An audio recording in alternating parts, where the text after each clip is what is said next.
Dear students, आज का जो हमारा लेक्चर या टॉपिक है वो हमारे पास है सिस्टम एंड साइंस। यानी कि अब हमने पहले जनरल जो है वो कॉन्सेप्ट पढ़ा कि सिस्टम थ्योरी क्या होती है, फिर हमारे पास यूनिवर्स के अंदर कितनी सिस्टम एग्जिस्ट करते हैं। अब हम जो है उसको स्पेसिफिकली कंप्यूटर साइंस की तरफ लेकर जा रहे हैं, लेकिन उससे भी पहले कंप्यूटर साइंस से भी पहले थोड़ी सी जनरल टर्म जो है वो हमारे पास है सिस्टम एंड साइंस। यानी कि फिर इसके बाद जो है वो हम एक्चुअल कंप्यूटर साइंस की तरफ जो है वो मूव कर देंगे। अभी हम सिस्टम और साइंस को आपस में जो है वो जोड़ते हैं कि ये सिस्टम और साइंस क्या होती है, यानी कि पूरे के पूरे सिस्टम और ये साइंस आपस में किस तरीके से एक दूसरे के साथ जुड़ी होती हैं, इंटरेक्ट करते हैं। तो ये दो तरह से हमने इसको डिवाइड किया है। सबसे पहले हमारे पास टाइप होती है नेचुरल साइंस क्या होती है। नेचुरल साइंस जो है वो हमारे पास जितने भी हमारे नेचुरल फिनोमिना है उनको स्टडी करने का नाम है, ये हमारे पास नेचुरल साइंस आ जाता है। इसके अंदर हम जो है वो हर सिस्टम को नेचर के लिहाज से जो है वो देखते हैं।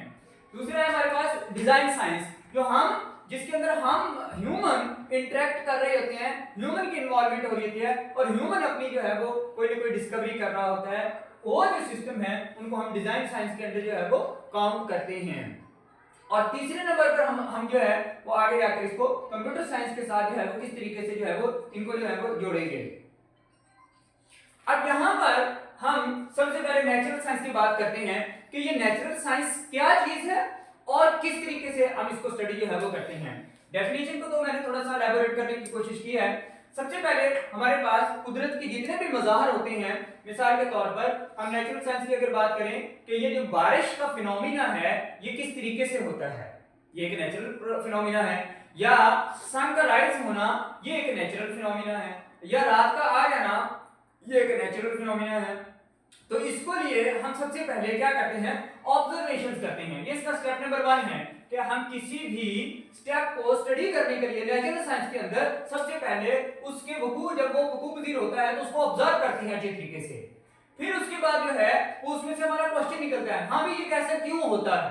यानी कि हम सेकंड स्टेप पर अपना एक क्वेश्चन अराइज करते हैं। पहले हम ऑब्जर्व करते हैं फिनोमेना को, then we can arise one question कि हाउ दिस इज हैपन। फिर हम उसे अपना एक मफरूजा कायम कर लेते हैं, हाइपोथेसिस हम डेवलप कर लेते हैं कि हाँ हो सकता है कि ये काम जो है वो ऐसे होता हो। इसी तरीके से मलेरिया का है, अगर बायोलॉजिकल टर्म्स के अंदर बात करें कि ये वाला हमारे पास जो सारा का सारा प्रोसेस जो है वो किस तरीके से होता है, तो अगर मलेरिया की बात करें तो हमने उसके अंदर ये स्टडी किया हुआ है कि हो सकता है ये किसी मच्छर के काटने की वजह से या किस टाइप के मच्छर के काटने की वजह से मलेरिया होता है।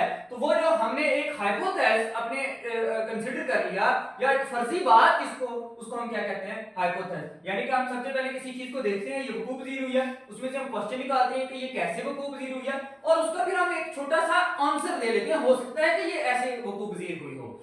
तो ये हाइपोथेसिस होता है। फिर हम उस जो हमने छोटा सा आंसर किया है, अपने दिमाग को दिया है या राइट अप किया है, उसके ऊपर हम फिर एक्सपेरिमेंट्स करते हैं, मुशाहदात करते हैं, तजर्बात करते हैं कि वाकई जो हमारा आंसर हमने अपने माइंड में सेट किया हुआ है क्या वो ठीक है या वो नहीं ठीक। तो ये फोर्थ स्टेप के ऊपर हम उस हाइपोथेसिस के ऊपर हम एक्सपेरिमेंट करते हैं। एक्सपेरिमेंट करने के बाद हम उसका एनालिसिस करते हैं 5वें स्टेप के ऊपर कि हमारे रिजल्ट्स ठीक हैं या ठीक नहीं है।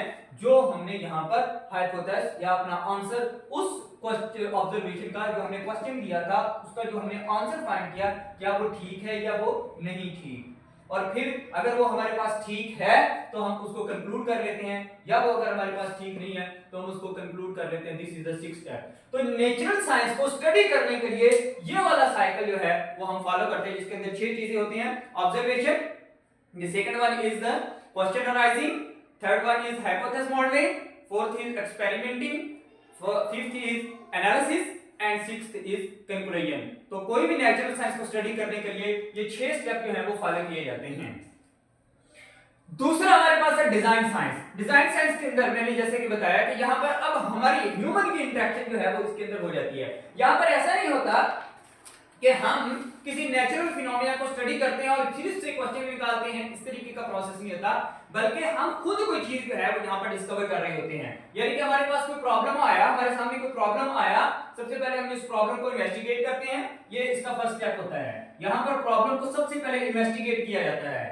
यहाँ पर किसी प्रॉब्लम को इन्वेस्टिगेट नहीं किया जाता, यहाँ पर नेचुरल फिनोमेना को ऑब्जर्व किया जाता है जो वकूफ हो चुका है। यहाँ पर हम क्या करेंगे, हम प्रॉब्लम को इन्वेस्टिगेट करेंगे कि हमें किस तरीके का प्रॉब्लम आ गया है। कोई मैथमेटिकल प्रॉब्लम आ गया है, कोई फिजिकल मॉडल आ गया है, या केमिकल प्रॉब्लम आ गया है, या कोई बायोलॉजिकल जो है वो प्रॉब्लम है, तो हम सबसे पहले वो देखेंगे कि प्रॉब्लम किस नेचर का है। फिर हम उसका एक सोल्यूशन डिजाइन करेंगे कि ये प्रॉब्लम आया और ये इसका सोल्यूशन आ गया। ये हम इस तरीके से हम इसको सोल्व कर सकते हैं, यानी कि ये इसका सोल्यूशन है। ये एक प्रॉब्लम है, मैथमेटिक्स प्रॉब्लम है, और ये इस इक्वेशन से जो है वो सॉल्व हो सकता है। तो ये हमने इसका सोल्यूशन एक डिजाइन कर लिया। फिर हम उस सोल्यूशन को इंप्लीमेंटेशन करेंगे कि क्या ये वाकई ही देर बाद तक ये सोल्यूशन कायम रहेगा, या हम वक्ती इसको तो नहीं कम कर रहे, तो उसको इंप्लीमेंटेशन किया जाता है। यानी कि ये बिल्कुल वही स्टेप होता है जो हम यहाँ पर एक्सपेरिमेंट कर रहे होते हैं, ये बिल्कुल वही इंप्लीमेंटेशन कर रहे हैं, एक्सपेरिमेंट्स यहाँ पर हो रहे हैं। और यहाँ पर जो प्रोसेस है ये वाला, ये मिक्स होते हैं, दो तीन चीजों के मिक्सचर होते हैं, हाइपोथेसिस भी कायम होते हैं और एक्सपेरिमेंट, ये दोनों जो है वो इसके इक्वल होते हैं। और उसके बाद जो है वो जब हम इंप्लीमेंटेशन कर लेते हैं तो उसके बाद हम एवेल्यूएशन करते हैं कि जो हमने इंप्लीमेंटेशन की है सॉल्यूशन की, उसका जो सॉल्यूशन दिया है, हल दिया है, उसकी एवेल्यूएशन करेंगे कि वो ठीक है या वो नहीं ठीक। एवेल्यूएट करके हम उसके बाद जो है वो, तो this is the design science, कि कोई भी साइंस के अंदर कोई प्रॉब्लम आता है तो हम उसको इस तरीके से जो है वो सॉल्व करते हैं। ठीक है, ये 6 स्टेप होते हैं और इसके 4 स्टेप्स होते हैं। Problem investigation, solution design, solution implementation and solution evaluation.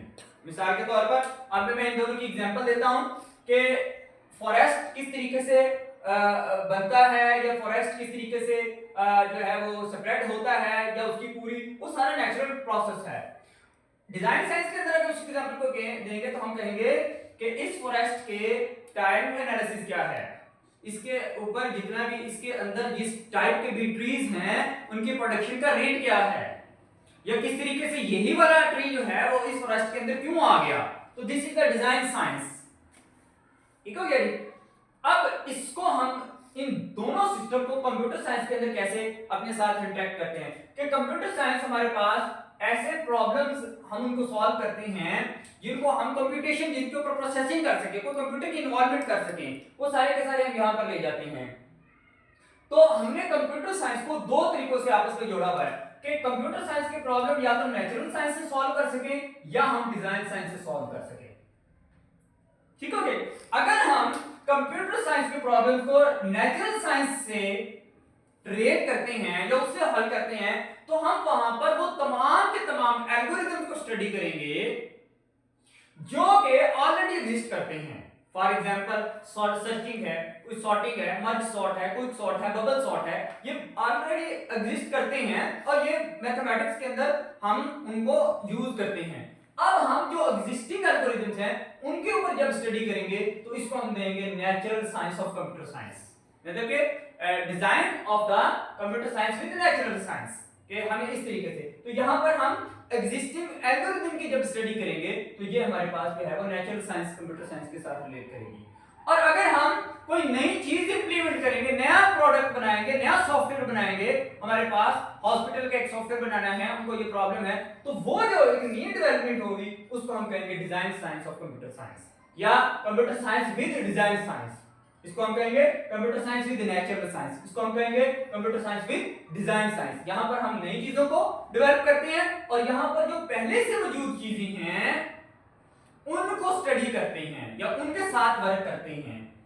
ठीक है जी, तो ये हमारे पास हमने इसको जोड़ दिया है और ये वाला जो साइकिल है ये इंप्रूवमेंट इसकी चलती ही रहती है, यानी कि ये हमने एक चीज बना ली, अब हम इसको मजीद जो है वो इंप्रूव करते रहेंगे। ऐसा नहीं है कि मैंने एक सॉफ्टवेयर बना दिया और बस अब इसके बाद ये दोबारा नहीं, ऐसा होगा कि जब इसमें कोई एरर आएगा हम इसको इंप्रूव करेंगे, इसको ठीक करेंगे, या इसके साथ अगर नया प्रॉब्लम एग्जिस्ट कर गया तो फिर हम इसकी इंप्रूवमेंट करेंगे। वर्जन जिसको हम बोलते हैं, आपने देखा होगा कि मोबाइल के वर्जन्स अपडेट होते हैं, ऑपरेटिंग सिस्टम अपडेट, वो चीज रहता है कि पिछले मॉडल के अंदर कोई प्रॉब्लम आ रहा था, अब नए मॉडल के अंदर उस प्रॉब्लम को सॉल्व कर दिया गया तो ये एक नया वर्जन उसका जो है वो लॉन्च कर दिया गया है।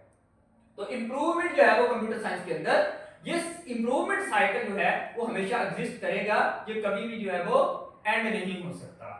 तो this is the all about today's topic कि सिस्टम साइंस किस तरीके से कंप्यूटर साइंस के साथ जाकर जो है वो इंटरेक्ट करती है।